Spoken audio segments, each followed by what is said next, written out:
मागच्या वेळेस एक व्हिडिओ बनवला होता की एक मारवाडी माणूस त्यांच्या नेक्स्ट जनरेशनला कसं शिकवतात आणि ते कसं त्यांना पुढे घेऊन जातात.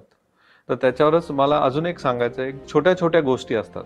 सो फॉर एक्झाम्पल आमच्या सासऱ्यांचं एक पेट्रोल पंप आहे पुण्यामध्ये आणि तिथे आम्ही गेलो 2-3 वेळा, कधी त्या एरियात असेल पेट्रोल भरायला गेलो तर माझा मुलगा म्हणायचा की तुम्ही पैसे का देताय पेट्रोलमध्ये.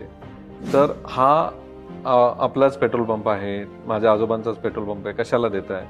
तर अशा ऑपॉर्च्युनिटी तुम्हाला घ्यायला लागतात. त्यावेळेस मी त्याला समजवलं की आपण जरी 100 रुपये लिटरनी पेट्रोल भरतो तरी तात्यांना, तुझ्या आजोबांना 99 रुपये त्या BPCL किंवा यांना पैसे द्यायला लागतात. म्हणजे तात्यांना त्यातनं फक्त 1 रुपया मिळतो.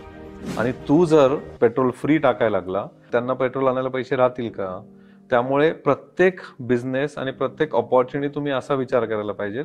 नेक्स्ट जनरेशनला जेव्हा तुम्ही शिकवाल तेव्हा हे न कळत त्यांना शिकवलं पाहिजे की 100 रुपये तुला वाटतं की पेट्रोल आहे, पण त्यात तुम्हाला प्रॉफिट फक्त 1च रुपया आहे. तर ह्या गोष्टी तुम्ही प्रत्येक आणि जर लक्षात घेतली तर नेक्स्ट जनरेशन आपोआप तयार होईल.